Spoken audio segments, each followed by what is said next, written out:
Hoje apresentam ao público presente uma coreografia contando que dentre toda a sua criação, Deus fez um inseto tão pequenino, mas com enorme habilidade.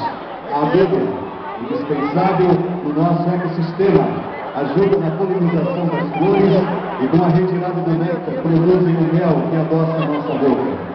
Que esse mel possa adoçar um pouquinho mais de sua vida através dessa singela apresentação dos aluninhos da EMEI Dom Pedro I, sob o comando das professoras Josi, Laírce, Cidinha e Luciana, e da assessora pedagógica Cristina, que nesta oportunidade agradece ao seu prefeito municipal Marcos Iguchi pelo notável empenho com a educação municipal. Já está no último já, o Gil já está no último. Não, tá gravando. Ah, tá.